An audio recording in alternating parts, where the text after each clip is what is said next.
supaya bisa menjangkau lebih banyak orang dan menjadi berkat lebih luas lagi. Pastikan saudara subscribe dan bagikan. Share the good news to other people. We bless, silakan duduk jemaat Tuhan. Kita masuk di bagian yang keempat ya. Berapa banyak dari saudara yang excited di bulan Juni ini firman Tuhan itu menantang kita, expanding. Saya tuh ngerasa ya saudaraku kayak iman saya itu ditarik gitu. Expanding my faith gitu. Saya berdoa itu juga yang saudara alami. Saya akan masuk pada bagian yang keempat dan saya akan berbicara saudaraku tentang kejutan tak terduga. I think everybody loves surprise. Betul ya? Itu yang saya alami saudara. Baru saja minggu lalu kami melayani di mission trip di Nias. Teman-teman di Jakarta sangat banyak yang juga ikut bersama-sama. Tuhan kerjakan luar biasa saudaraku. Pada hari minggunya Pastor Jonathan itu berbicara tentang firman minggu lalu, faster than you think. Masih ingat ya firmannya, faster than you think. Waktu saya dengar itu saudaraku, saya terkejut karena itu yang saya sedang doakan. Ada beberapa hal yang saya berjuang di dalam doa saya tarik itu terjadi di dalam kehidupan saya saudaraku. Itu sebabnya ketika firman itu disampaikan, saya percaya itu menjadi rema dalam hidup saya. Ketika saya duduk mendengar Pastor Jonathan menyampaikan pesan saudaraku, as usual saya tuh terbiasa kalau dengar firman ya saudara, saya tuh gak suka dengar firman cuman anteng-anteng gitu. Setiap kali pembicara siapapun itu menyampaikan sesuatu, saya akan katakan amin yang paling keras saudaraku. Saya imajinasikan dan terus saya kerjakan itu di dalam diri saya. Saya aminkan itu dan saya terima. Saya nggak peduli kiri kanan menganggap itu apa. Tapi for me itu rema. Dan buat saya ketika saya terima rema, ini yang ada di benak saya. Tuhan saya setia, kalau dia sudah memberikan remanya, dia sanggup menyelesaikannya sampai jadi. Itu sebabnya hari Minggu kemarin ketika saya terima, bukan karena itu suami saya saudaraku. Tapi siapapun pembicara, saya tuh terbiasa. Jangan hanya duduk kayak anteng-anteng aja, saudara dengar firman santai-santai aja. Tapi setiap firman itu masuk ya saudaraku, itu ada kekuatan di dalamnya. Ketika saudara katakan amin, ketika saudara jadikan, imajinasikan, kerjakan di dalam diri saudara. Saya tangkap faster than I think. Faster lebih cepat dari yang saya pikirkan. Hari Seninnya saudaraku kami pada saat itu mengadakan encounter sepanjang hari saudara. Tapi hari Selasanya I receive the good news. Saya terima kabar baik dan saya katakan terima kasih Tuhan. Faster than I think. Lebih cepat, saya enggak menduga saudaraku. Baru hari Minggu saya aminkan, baru hari Minggu saya katakan yes. Hari Selasa sudah terjadi. Hari Selasa saya terima good news. Besoknya hari Rabu saudaraku, saya kembali terima another good news. Saya katakan kepada Tuhan, good news upon good news upon good news. Saya berdoa kejutan yang seperti ini yang akan terjadi atas hidupmu. Tapi ya saudara, saya mau katakan ini kepada saudara. Sadarkah saudara bahwa Raja Wali itu bukan hanya bisa terbang cepat. Yes, dia kecepatannya ngeri saudara. Raja Wali itu kalau terbang ya dia bisa mencapai kecepatan 160 km per jam. Saudara kalau pergi di tol luar kota ya, nah di situ tuh enak sekali itu saudara bisa ngegas itu. 160 km itu speeding gitu saudaraku, ngebut. Tapi ngerinya lagi saudaraku, Raja Wali ini kalau sedang terbang menukik, itu kecepatannya bisa mencapai 320 km per jam, Bu. Saya itu kemarin baca Pak artikel 320 km per jam itu hampir mendekati kecepatan kereta Wush. Ini yang di Bandung saudara, kereta cepat dari Jakarta ke Bandung, saya nggak tahu berapa banyak dari saudara pernah naik Wush? Ada? Ada beberapa tangan-tangan terangkat. Saya baca artikelnya saudaraku, kecepatan Wush itu 350 km per jam. Jadi ketika Raja Wali menukik, kecepatannya itu hampir mendekati kecepatan kereta cepat Wush. Tapi ini yang ingin saya sampaikan kepada saudara. Bukan hanya faster, tapi Raja Wali itu punya kemampuan terbang tinggi, saudara. Dan ketinggian yang bisa dicapai seekor Raja Wali ketika dia terbang, itu bisa mencapai 3.000 sampai 4.000 meter. Enggak main-main, saudara. 3.000 sampai 4.000 meter ini ketinggian dari gunung tertinggi di Jawa. Ada yang tahu gunung apa? Semeru. Dengan mencapai ketinggian 3.676.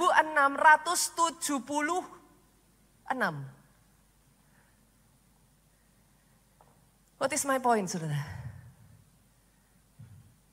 Pada saat Tuhan mengatakan dia mengumpamakan dirinya membawa saudara terbang seperti induk Raja Wali membawa anak-anaknya terbang di atas sayapnya.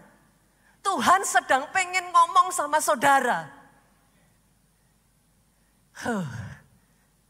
Dia ingin membawa engkau terbang di ketinggian yang belum pernah engkau capai sebelumnya. Lebih tinggi dari apa yang kau pikir engkau sanggup untuk capai. Oh jadi. Bahkan sementara saya mengatakan ini kepada saudara ya, saya aminkan itu atas diri saya sendiri. Saya tidak tahu berapa banyak dari saudara yang itu terjadi atas kehidupanmu. Terjadi atas kehidupan anak-anakmu, saudaraku. Dan tahukah saudara, kabar baiknya ketika engkau dibawa terbang dengan sayap Raja Wali, saudaraku. The journey is the same, khotbah 2 minggu lalu. Bukan berarti saudara terbang dengan sayap Raja Wali gak ada masalah. Bukan berarti kemudian saudara gak ngalami tantangan. The journey is the same. 2 minggu lalu saya berbicara tentang first class. Tapi experience-nya berbeda. Saudara dibawa terbang naik begitu saja, melejit tiba-tiba ada saja dibukakan pintu itu dan saudara bisa berkata, it must be God. Oh come on, kalau mau tepuk tangannya yang paling meriah buat Yesus Tuhan kita. Saya mau perkatakan ini saudaraku. Saya tahu sementara saya mengatakan ini, saya tahu ketika saya membicarakan apa yang saya sebut rema ya saudara. Orang-orang di sini akan dibawa saudara, saya berdoa ya, imanmu diperkuat. Oh, tapi really saudara, how can I say this? Saya menantikan loh saudaraku, ada orang-orang ya, imannya nyampe.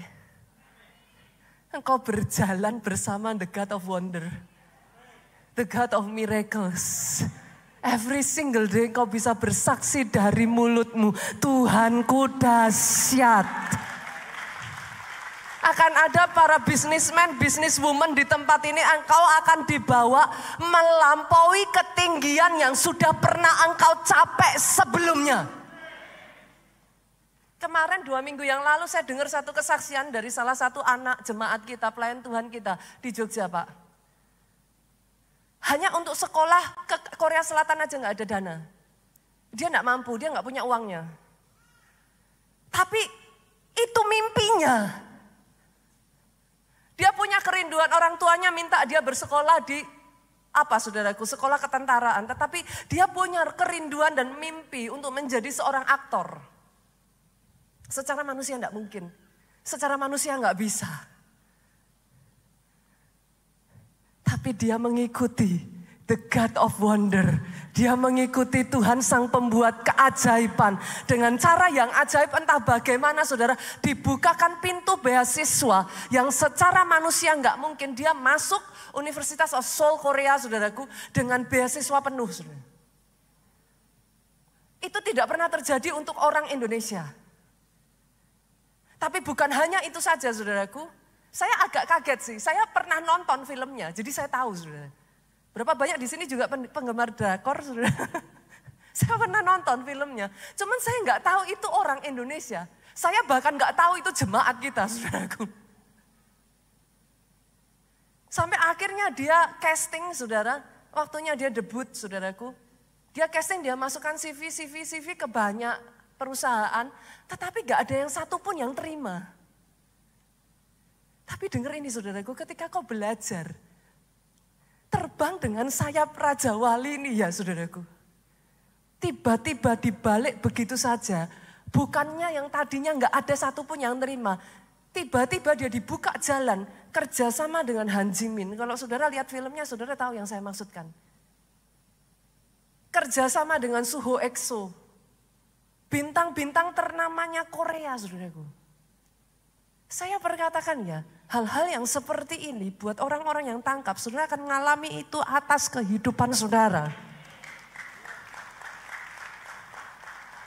Good news upon good news upon good news upon good news. Yang tidak pernah saudara pikirkan sebelumnya, just like that, terjadi begitu saja. Oh saya mengalami ini dalam hidup saya saudaraku. Orang-orang ya saya perkatakan ini ya saudaraku. Engkau akan dipakai Tuhan menginjil kepada orang-orang yang bahkan tadinya mengolok-olok dan mencemooh iman kekristenanmu. That's what I experience. Orang-orang yang tadinya begitu nyinyir, orang-orang yang tadinya begitu rupa memojokkan saya di sidang saudaraku pada saat itu. Keluarga kami. Tapi somehow Tuhan balikkan begitu rupa.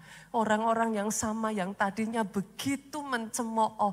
Dibawa Tuhan justru datang ke gereja melalui saudara-saudara di tempat ini. KKS, get ready ya. Get ready ya. Saya bukan hanya mengatakan kata-kata kosong. Get ready KKS, akan terjadi ledakan kelompok sel buat saudara yang bisa tangkap ini. Ledakan kelompok sel tiba-tiba multiplikasi demi multiplikasi. Orang-orang itu berbondong-bondong datang dengan kehausan yang begitu rupa. Saudara tidak akan bisa mengerti dari mana mereka datang. Tapi tiba-tiba saudara akan mengalami. Berapa banyak dari saudara yang mau pakai Tuhan saudaraku. Jangan hanya duduk, saudaraku, jangan mendengar firman, jangan hanya duduk untuk mendapat berkat. Saya perkatakan ada orang-orang di tempat ini yang Tuhan panggil engkau. Tidak cukup engkau duduk saja terima berkat. Tapi Tuhan panggil engkau, Tuhan taruh kerinduan itu, ayo mulai melayani. Ayo mulai berjalan, ayo mulai bergerak, ayo gantian dipakai Tuhan. Jadi kepanjangan tangan. Kalau saudara katakan kepada saya, Pastor Nita, thank you for the message. Akan tiba waktunya perkataan yang sama dikatakan kepada saudara. Thank you for the message. Engkau dipakai Tuhan berbicara atas orang-orang tertentu dan tiba-tiba atas kehidupan orang itu mujizat terjadi begitu saja. Jujur ya saudaraku, saya menceritakan ini kepada saudara, I'm so excited. Saya menyala-nyala karena saya tahu ini rema, saudara. Saya tahu ini rema. Sekian tahun yang lalu, saudaraku. Itu yang Tuhan kerjakan atas Musa. Saya rasa kita setuju ya kalau saya katakan seorang kakek-kakek berusia 80 tahun. With all due respect, saudaraku, usia 80 tahun sepertinya kalau dipanggil kakek, boleh dong. Oke. Bayangkan, saudaraku. Kakek-kakek, Musa itu seorang kakek berusia 80 tahun. Disuruh Tuhan naik ke gunung Sinai. Turun lagi. Tidak berapa lama kemudian disuruh naik lagi. Turun lagi. Seperti yang saya sering katakan kepada saudara, banyak orang baca Alkitab. Sukanya cuma baca, tapi nggak bayangin. Kebayang nggak saudara? Naik turun gunung, naik turun gunung, naik turun gunung itu rasanya kayak apa? Saya tanya di sini, ada nggak yang sudah pernah naik ke Gunung Sinai? Boleh lambaikan tangan saudara? Oke. Saudara tahu yang saya maksudkan, ada beberapa tangan terlambai di sini. Beberapa tahun yang lalu bersama dengan koordinator pagi ini, saudaraku, Pak Dani dan Bu Clara, kami mendapat kesempatan naik ke Gunung Sinai. Oh, ada foto-fotonya juga, saudara. Kami sama-sama naik ke Gunung Sinai. Saya sudah diinfo sih, saudaraku. Saya sudah diinfo, itu puji Tuhannya masih ada pertolongan unta, saudara. Jadi kami naik unta sekitar 45 menit sampai 1 jam perjalanan pertama, saudaraku. Berhenti setelah itu sudah tidak bisa pakai unta lagi, saudara. Kami harus naik. Saya mempersiapkan diri saya, wow udah langsung fitness, saudaraku. Udah langsung treadmill, saudara. Udah langsung lari, saudara. Gak gampang. Naik ke Gunung Sinai waktu itu kami berdoa, saudara. Di gua yang dipercaya tempat Musa berdoa. Kami naik, jujur ya saudara, itu banyak yang sudah mau nyerah. Ada beberapa teman-teman tuh sampai muntah-muntah, saudaraku. Karena saking gak kuat udah, ngos-ngosan sekali, capek sekali. Tapi worth it, saudara. Kalau saudara belum pernah, satu hari nanti kalau saudara dapat berkat ke Israel ya saudaraku, ayo. Saya ngomong sama Pak Jo, kalau saya ke Israel lagi, saya akan naik ke Gunung Sinai lagi. Worth it. Anak saya sampai di puncaknya saudaraku, enggak mau turun saudara. Dia ngomong, how come mami, aku enggak pernah ngalami hadirat Tuhan sekenceng ini, kata dia. The presence of God is just so real. Teman-teman begitu naik itu ya saudaraku, merinding semuanya nangis bersama-sama saudara. Itu the presence of God, itu kita tuh bisa ngerasain kuat sekali saudaraku. Kita berdoa waktu itu tuh rasanya tuh nggak pengen pulang gitu saudara. Pengen tinggal di sana, pengen KKR di sana gitu. Tapi ya gimana kan itu bergantian, puncaknya itu kecil saudara. Jadi rombongan yang satunya naik itu kita sudah harus turun. Kalau enggak terlalu banyak orang, guide itu menganggap itu berbahaya. Nah jadi kita sudah dikejar-kejar harus turun. Kita berpikir, berapa banyak dari saudara setuju dengan saya? Turun tuh kan harusnya lebih gampang kan daripada naik kan. Itu Pak Jo sampai jatuh loh saudara. Kenapa? Karena pada saat kami turun, itu lutut udah geter. Itu betul lebih gampang Pak. Tapi kita tuh sudah gemeter lututnya. Jadi kita tuh sampai aduh waktu turun tuh sampai akhirnya ada tanjakan yang cukup curam ya saudara. Kita tuh saya hampir jatuh, Pak Jo jatuh saudara. Itu mau naik unta udah kapok-kapok saudara. Karena ternyata naik unta memang si kakinya nggak capek. Tapi selangkangannya lumayan saudara. Saudara kebayangkan, unta itu kan bukan kayak kuda ya, dikasih pelana ya. Unta kan gak ada pelananya. Sudah gitu untanya tuh kayak apa ya saudara? Kita lebih takut mati dari dia saudara. Dia tuh kayak gak bisa membedakan mana pinggir jurang. Jadi saya aduh Tuhan Yesus sudahlah. Kami akhirnya pulang itu sudah gak mau naik unta saudara. Kami jalan sampai bawah, karena naik unta deg-degannya lebih daripada kami jalan saudaraku. Udah gelap malam saudara, nggak ada penerangan, itu unta dengan santainya ngeloyor saya ngelihatnya di samping jurang saudara. Tapi coba ya, ini poin saya, coba saudara perhatikan saudaraku. Untuk Musa naik turun, itu saya aja naik ya, turun ya saudara. Habis itu tuh kayak kaki itu ya saudara apa? Aduh apa bahasa saudara apa itu? Orang Jawa bilang kayak digebukin maling saudara. Wah itu sakit pegel semuanya saudara. Kebayang nggak kakek-kakek 80 tahun loh. Saudara sering baca firman ya tapi nggak membayangkan. Kakek-kakek 80 tahun disuruh naik turun disuruh naik lagi. Berapa banyak setuju dengan saya, itu kekuatan ilahi. Oh yes.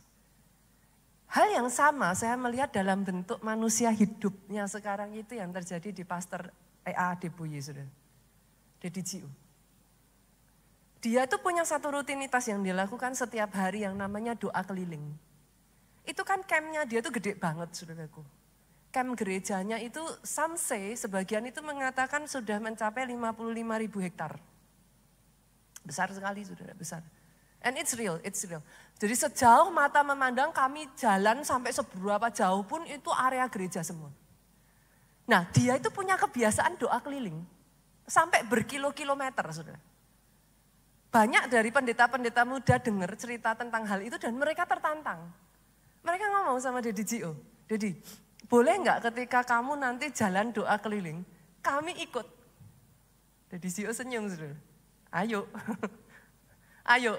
Usianya sudah 82 tahun ini. Ayo kata dia. Benar saudara, pemuda-pemuda ini, pendeta-pendeta muda ini keliling doa barengan sama Daddy Gio. Setengah jalan, mereka gini saudara, sudah cukup. Kami enggak nyangka, kamu kalau doa keliling enggak main-main. Itu berkilo-kilometer saudara, dia jalan. Itu anak-anak muda sudah angkat tangan, dia bilang kami udah enggak kuat, udah kami stop di sini aja, kamu silakan lanjut. Daddy Gio dengan santainya jalan saudara. Sampai akhirnya Daddy Gio pulang, disamperi lagi mereka masih ngos-ngosan. Kok sampai di sini aja? Ayo jalan lagi katanya sudah. Ada orang-orang ya akan diberikan oleh Tuhan stamina ilahi loh. Stamina ilahi, kenapa saudara? Tahukah saudara, untuk saudara terbang tinggi itu capek. Banyak orang mengatakan kepada saya, Pastor, saya berdoa Tuhan berkati saya. Saya berdoa Tuhan angkat saya tinggi. Diangkat tinggi, anginnya tinggi. Itu pressure-nya enggak gampang saudara. Saudara dibawa terbang dengan sayap Raja Wali, yes, you will see a lot of wonders. Tapi jangan salah, tantangan masalahnya enggak kalah banyak. Buat saudara yang berkata, this is not what I want. Kalau saudara enggak siap dengan masalahnya, jangan minta dibawa tinggi sama Tuhan. Karena kalau sekarang saudara sudah melihat masalah yang kau hadapi di tempat yang lebih tinggi, masalahnya jauh lebih berkali-kali lipat. Itu butuh mental yang amazing saudaraku. Itu butuh stamina yang amazing. Tapi saya berdoa ya saudara, di tempat ini seperti yang saya katakan tadi, ada orang-orang yang bisa dibawa Tuhan melakukan itu. Sehingga di dalam kehidupanmu, orang itu bisa melihat engkau hanya tanah liat biasa.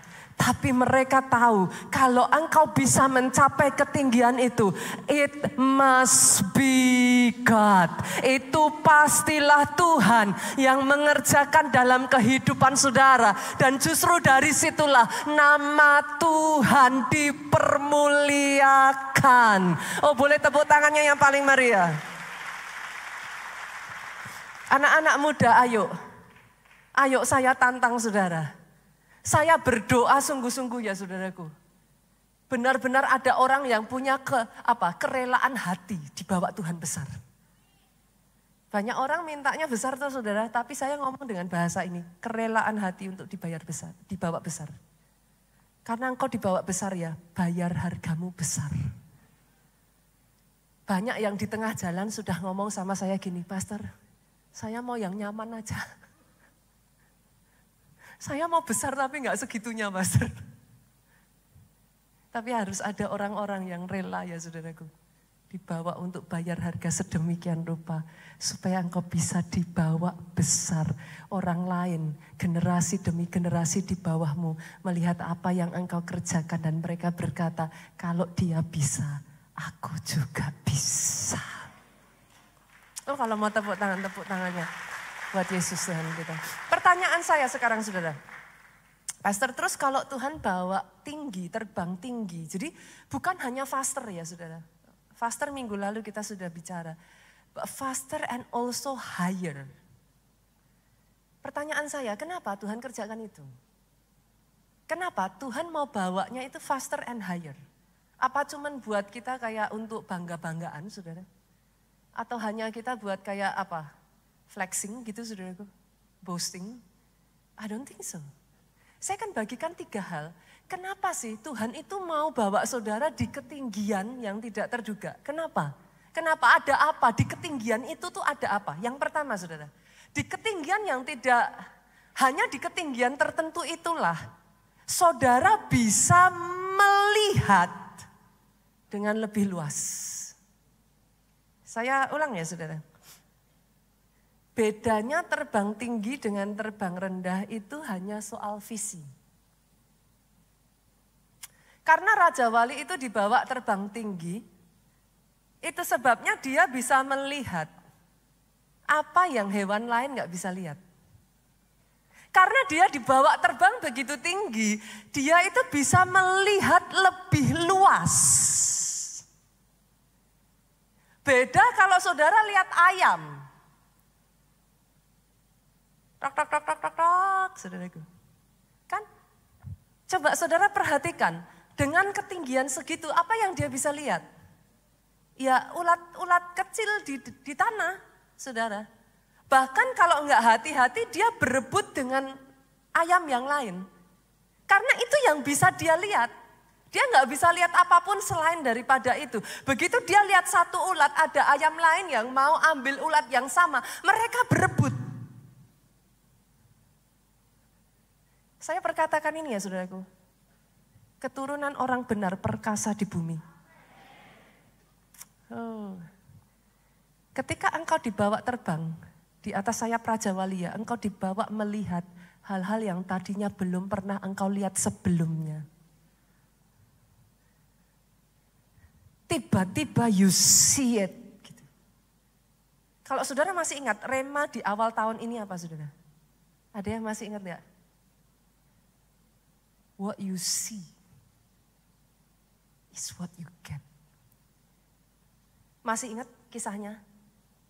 Waktu Abraham dibawa Tuhan ngeliat utara, selatan, timur, barat. Tuhan ngomong apa?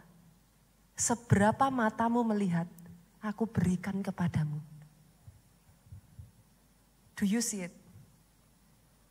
Ada banyak orang dibawa Tuhan ngeliat, ngomongnya gini, capek Tuhan, gak bisa. Kalau yang itu kayaknya gak mungkin. What you see, I will give it to you. Tapi if you cannot see it, how can he give it to you? Ketika kau dibawa certain height ya saudara, ketinggian tertentu, engkau mulai melihat hal-hal yang tadinya tidak pernah terpikirkan sekalipun. Itu seperti tiba-tiba kayak your eyes wide open dan saudara bisa ngomong gini, oh, it can be done. Bisa loh, bisa, ada jalannya. Itu yang Tuhan kerjakan atas Yusuf. Jangan remehkan small beginning ya Bapak Ibu. Jangan remehkan permulaan kecil. Jangan remehkan. Small beginning yang seolah-olah nothing. Yusuf, dia dapat penglihatan. Oh kita buka aja ayatnya saudara. Kejadian yuk kita lihat. Kejadian. Pasalnya yang ke-37 ayatnya yang ke-5 sampai 11. I'm so excited saudara. Pada suatu kali bermimpilah Yusuf. Lalu mimpinya itu diceritakannya kepada saudara-saudaranya. Kita bergantian boleh ya, ayat 6 saudara baca. Sebab itulah mereka lebih benci lagi kepadanya. Ayat 6 yuk dengan suara keras 2, 3.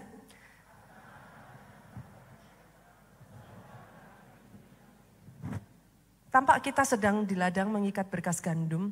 Lalu bangkitlah berkasku dan tegak berdiri. Kemudian datanglah berkas-berkas kamu sekalian. Mengelilingi dan sujud menyembah kepada berkasku itu. Ayat 8.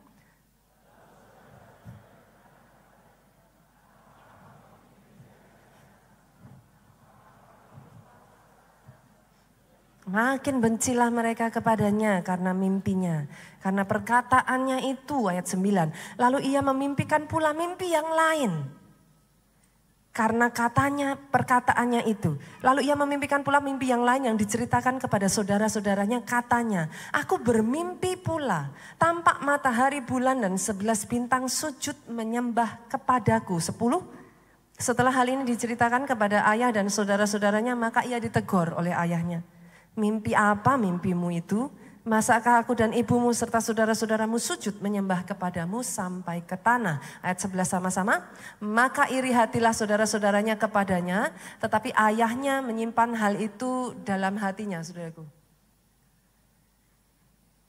Saya tuh ingat dalam hidup saya ya saudaraku.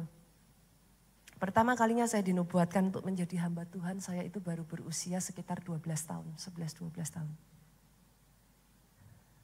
Dalam kenaifan saya datang ke mami papi saya bilang, papi mami boleh gak jadi full timer? I was 12 years. Saya dimarahin, kamu mau macem-macem, umur 12 tahun mau apa kamu jadi full time? Sekolah, kata papi mami saya. Saya lanjutkan sampai SMP, saya datang lagi ke papi mami saya. Mami papi sudah boleh belum jadi full time? Diketawain, aneh-aneh kamu, sekolah katanya. Sampai akhirnya mereka tidak bisa berbuat apa-apa ketika di usia saya yang SMA, saudara. Lulus SMA saya katakan kepada papi mami saya, I wanna be a full time. Saya mau jadi pendeta. Mami papi saya akhirnya lepaskan saya, saudaraku, untuk saya kuliah dan pursuing ke arah teologi. Butuh waktu yang tidak cepat, saudaraku, dari nubuatan yang diberikan kepada saya sampai terjadi dalam hidup saya. Apa yang terjadi atas kami hari ini? Puluhan tahun yang lalu sudah ada hamba-hamba Tuhan yang diutus kepada kami. Saat itu saya nggak ngerti, saudaraku. I do not understand at that time. Ketika mereka menubuatkan untuk Pastor Joe, saya nggak ngerti, saudara. Tapi apa yang terjadi sekarang ini sudah pernah dinubuatkan oleh beberapa hamba Tuhan. Jangan, do not despise the small beginning. Kalau ada di antara saudara, Tuhan pernah berjanji atas hidupmu, hanya karena situasi dan keadaanmu membuat itu tidak bisa terjadi, jangan lepaskan mimpimu. Saya tahu ada orang-orang ya, Tuhan tuh sudah taruh itu di hatimu, tapi again and again gitu, kayaknya gagal lagi. Sampai engkau berkata, mungkin saya salah dengar suara Tuhan. It takes process, yes. Yusuf begitu dapat mimpi itu yang terjadi sebaliknya. Dia dibuang, dia dijual, dia menderita, dia dipenjara. Tapi dia gak pernah melepaskan mimpinya. Saya masih ingat sekali film Yusuf itu buat I Love Disney, saudaraku. At that time ya, not now. I love Disney. Waktu saya lihat filmnya Yusuf ya saudaraku. Saya ingat banget lagu yang dinyanyikan Yusuf waktu itu, dia terpuruk di penjara dan dia ngomong kayak gini. You know better than I, you know the way. Itu dalam keterpurukannya Yusuf melihat mimpi yang begitu besar, tetapi kenyataan di depan matanya berkebalikan 180 derajat. Sebagai seorang anak muda, dia hancur, saudaraku. Tapi Yusuf tidak pernah melepas mimpi itu. Saya tidak mengatakan saudara harus jadi kayak Yusuf ya. Karena berkali-kali saudara menemukan Yusuf ini masih anak polos, saudara. Dia tuh naif. Dia dapat mimpi, dia so excited, dia ceritakan ke saudara-saudaranya. Alkitab mencatat dia semakin dibenci. Semakin dia cerita, udah begitu saudaraku, dia gak kapok. Tadi ayat berapa kembali ngomong lagi, dia cerita lagi. Kalau yang pertama dia cerita, berkas gandum kakak-kakaknya sujud kepada dia. Sekarang yang kedua ditambahin, aku juga lihat loh. Matahari, bulan, dan 11 bintang sujud. Wah itu saya gak bisa kepikir lah saudaraku. Itu kalau saudara-saudaranya pengen nyekik Yusuf itu ya, kalau saya bilang ya ini anak emang tengil gitu saudaraku. Gak sadar diri gitu. Tapi dia so excited. Nah ini saudaraku, perhatikan ini ya saudara. If I can give an advice. Selama bertahun-tahun saya mengalami ya saudaraku, saya harus menemukan satu kenyataan pahit ini. Di mana saya belajar, tidak semua orang bisa bersuka cita bersama dengan saudara. Itu kenyataan yang buat saya itu kayak like the hard truth yang hit me very deep gitu. Saya dulunya berpikir seperti Yusuf, kalau kita diberkati, kalau kita bersuka cita, Orang lain ya harusnya ikut bersuka cita. Tahukah saudara, saya menemukan ya. It's okay saudara diberkati, it's okay saudara diangkat. It's not okay kalau diangkatnya lebih tinggi dari orang yang saudara ceritakan itu. Sorry saudara, that's the hard truth. Gak banyak orang bisa bersuka cita dengan saudara. Terus pelajarannya apa, Pastor? Be careful kepada siapa engkau menceritakan. Ada yang boleh diceritakan dan ada yang gak perlu diceritakan.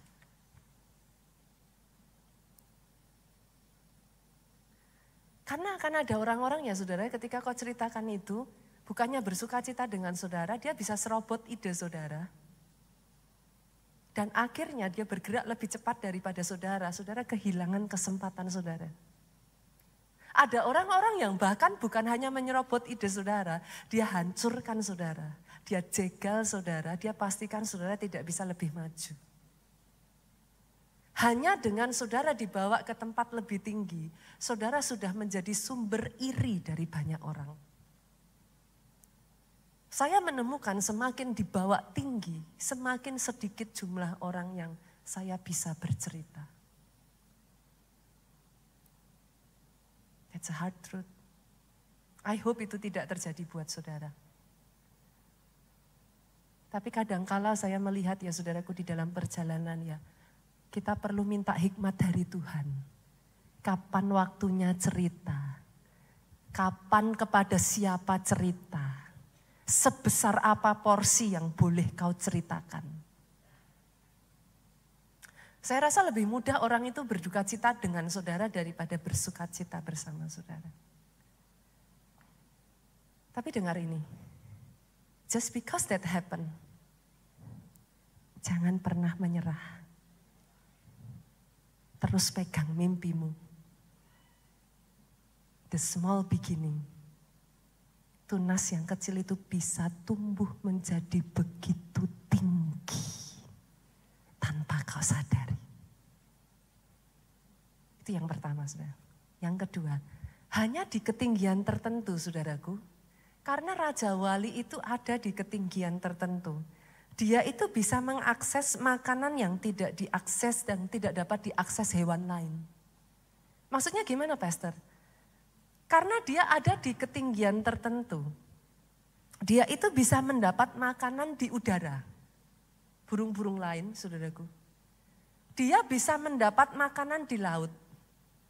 Dia bisa mendapat makanan di darat. Ini yang saya lihat terjadi dalam hidupnya Daud.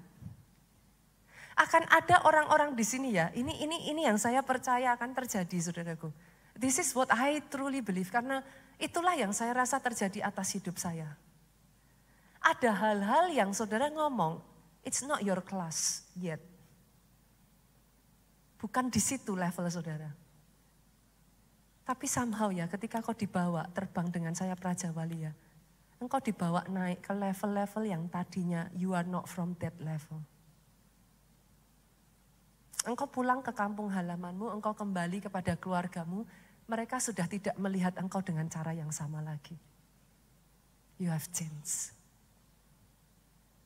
Mereka hanya bisa terlongong-longong dan mereka hanya bisa kayak, ya they just hanya bisa mengakui itu dalam hidup saudara. Itu yang dialami Daud. Seorang anak bukan dari kalangan bangsawan. Daud itu tidak dari kalangan bangsawan. Dia bahkan tidak mendapat pelatihan militer, Pak. Dari seluruh saudaranya, Daud ini hanya penggembala 2-3 ekor.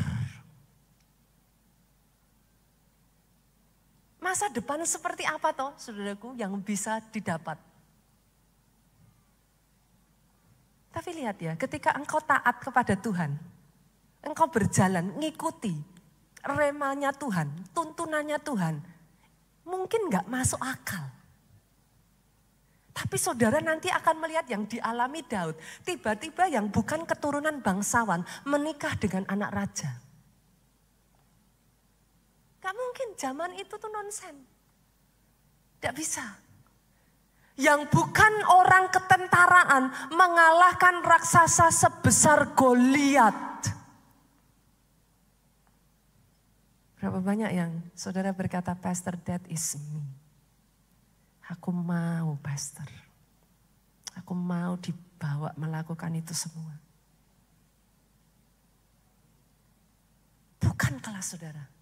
Belum level saudara. Tapi somehow faster than you think. Higher than you think. Engkau dibawa terbang begitu rupa saudara. Betapa takjubnya Daud sampai dia itu kepengen sekali bales kepada Tuhan. Dia berikhtiar dalam hatinya, Tuhan, aku mau membangunkan sebuah rumah. Dengan kenaifan seorang Daud ya saudaraku. Wah, menurut saya itu amazing sekali loh di zaman itu saudara. Bagaimana seorang manusia membuatkan rumah untuk quote-quote ya saudara. Ya bahasa saya salah ya. Seorang Tuhan. Saya tidak seharusnya mengatakan seorang Tuhan ya, but the entity is there gitu. Saya disclaimer saudara tahu maksud saya ya. Bagaimana manusia bisa membuatkan rumah untuk Tuhan. Yang bahkan seluruh muka bumi ini semua di bumi ini dia yang ciptakan. Tapi kerinduan Daud itu menyentuh hatinya Tuhan. Tuhan takjub dengan hatinya itu saudara. Ini yang Tuhan katakan, kita lihat ya. Kita buka saudaraku. 2 Samuel 7 ayatnya yang ke-8 sampai ke-9. Kerinduan Daud itu menyentuh Tuhan saudaraku. Oleh sebab itu beginilah kau katakan kepada hambaku Daud. Beginilah firman Tuhan semesta alam. Akulah yang mengambil engkau dari padang. Lihat saudara, ini Tuhan sendiri yang ngomong. Aku yang mengambil engkau dari padang ketika menggiring kambing domba. Daud bukan siapa-siapa. Untuk menjadi raja atas umatku Israel. Aku menyertai engkau di segala tempat yang kau jalani dan telah melenyapkan segala musuhmu dari depanmu. Aku membuat besar namamu seperti nama orang-orang yang ada di bumi. Saya waktu baca ayat ini ya saudara, saya aminkan itu dalam hidup saya. Ada orang-orang yang akan ngalami ini saudaraku. Tuhan membuat besar namamu seperti nama orang-orang besar yang ada di bumi. Ayat 12 yuk kita lompat. Ayat 12, 13, kemudian ayat 16. Boleh bantu saya saudara? Apabila umurmu sudah genap dan engkau telah mendapat perhentian bersama dengan nenek moyangmu.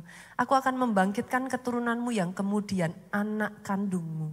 Aku akan mengokohkan kerajaannya. Perhatikan ya, kata kokoh ini muncul berkali-kali di sini. Yang pertama, aku akan mengokohkan kerajaannya. Ayat 13 yuk, 23. Dialah yang akan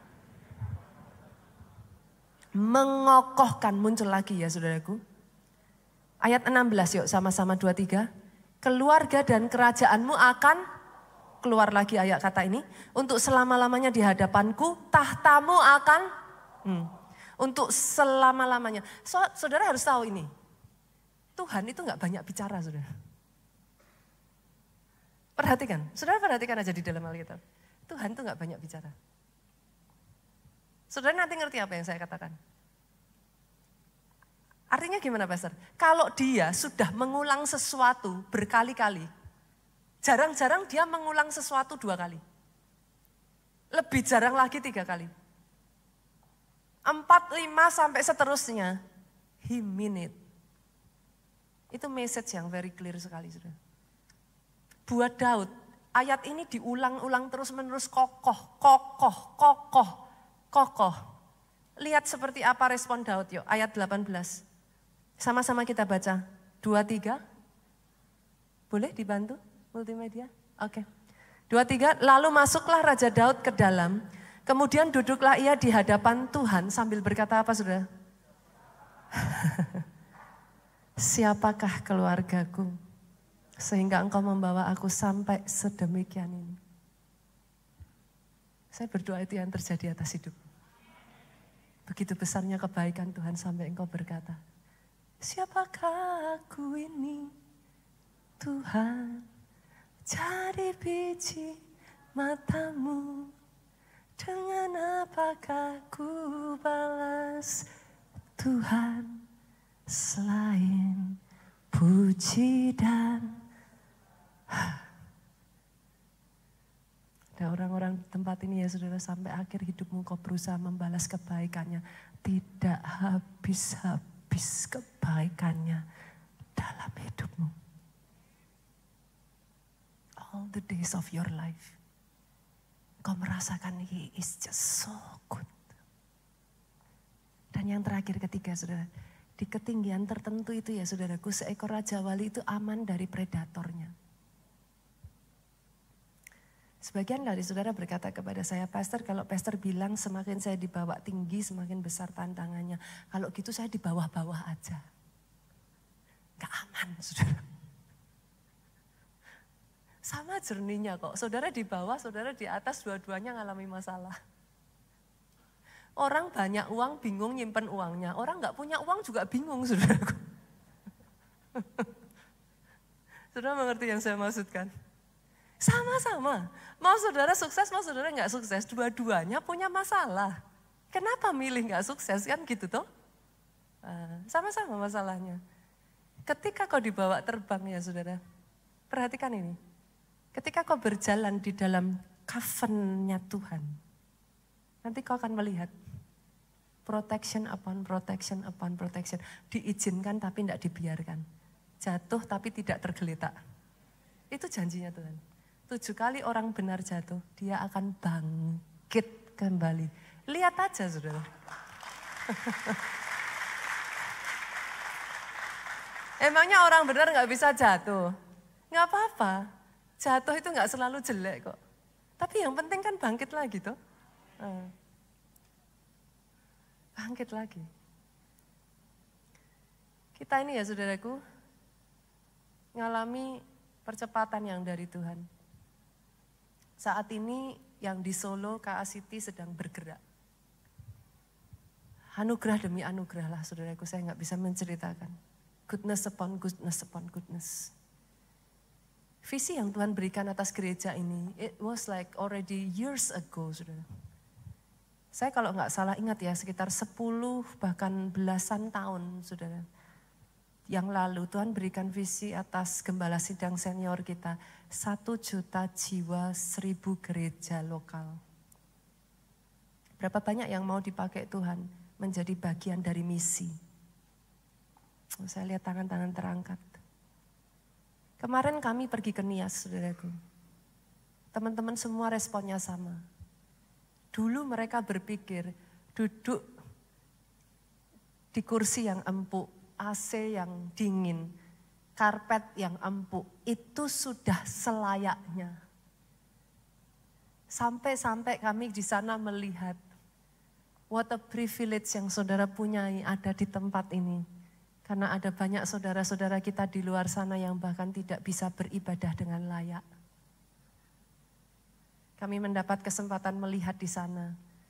Gereja Keluarga Allah dibangun di sana saudaraku, yang tadinya maaf kata saudaraku, gedung ibadahnya itu seperti kandang ayam. Dan itu literally. Tuhan sudah bangunkan gedung yang layak dengan bata. Tetapi kemarin kami melihat gedung yang tadinya seperti kandang ayam itu direnovasi, dipakai untuk Kids Impact-nya. Kemarin kami sama-sama bergerak, kami sepakat. Saya ajak saudara ya, yuk terlibat sama-sama yuk. Masuk di dalam misi 1 juta jiwa. 1000 gereja lokal dibangun di Indonesia dan di bangsa-bangsa. Kita tuh maunya cepat saudaraku, tapi segala sesuatu tuh apa ya saudara? Ada waktunya Tuhan ya. Mau saudara paksa kalau belum waktunya tuh ya nggak bisa. Tapi saya melihat visi KA City ini ya saudara. Tuhan itu pakai untuk membangkitkan penuai-penuai.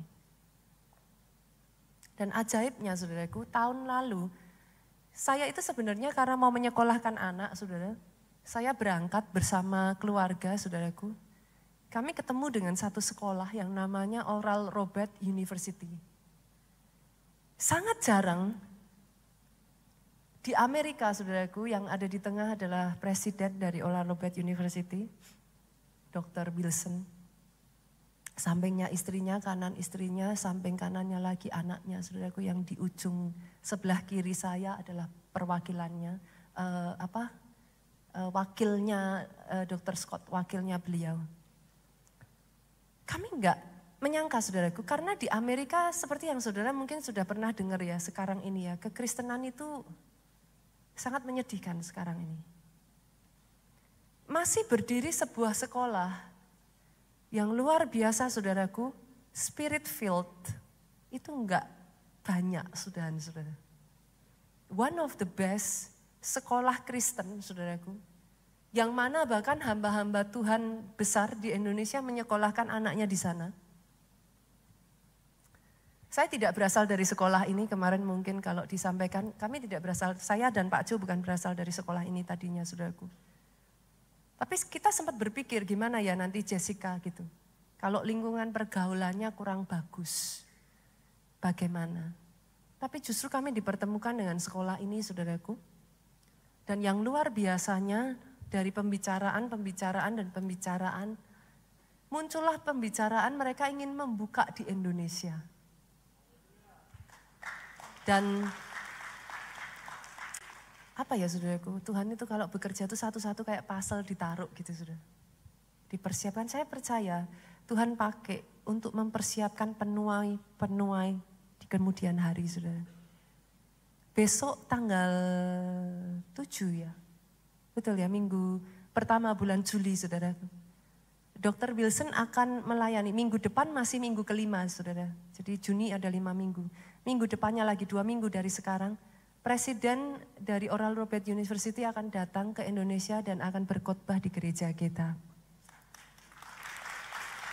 Bersamaan dengan itu beliau akan meresmikan ORU Indonesia, saudaraku. Nantinya akan mulai dibangun dari Jakarta terlebih dulu. Mereka akan memakai gedung kita ini di sini nantinya, saudaraku.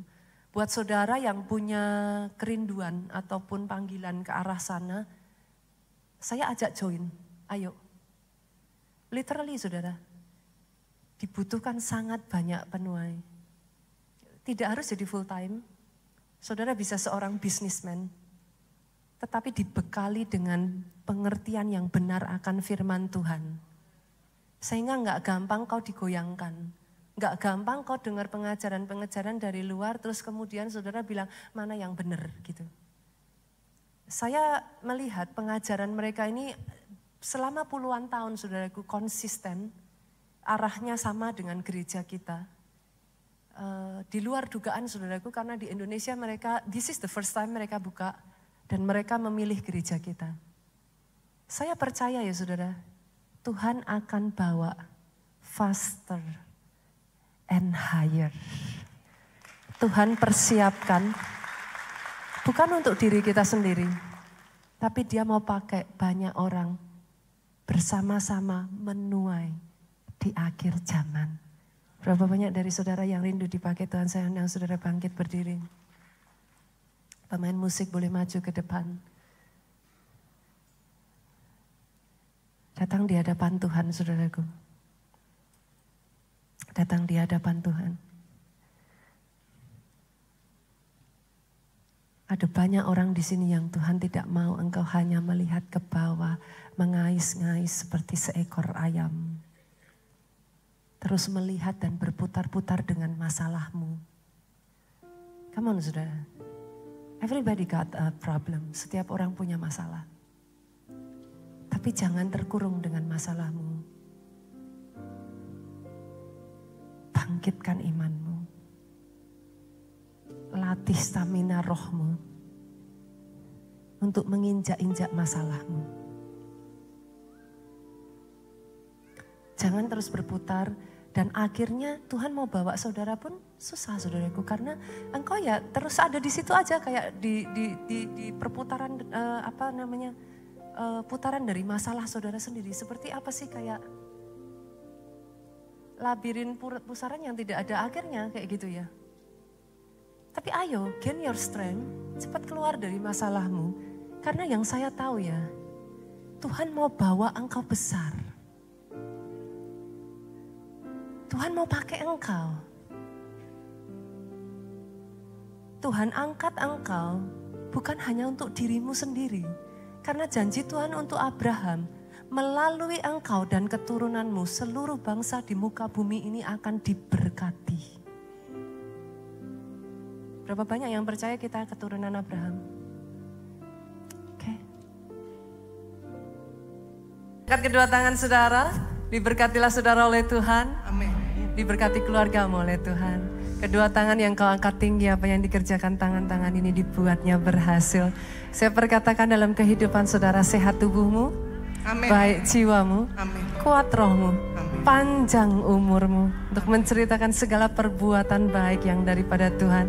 Pulang dari tempat ini membawa sukacita, damai sejahtera Allah Bapa, cinta kasih putranya dan persekutuan dengan Roh Kudusnya, sekarang sampai selama-lamanya. Enggak yang diurapi diberkati, katakan dengan suara yang paling keras, amin.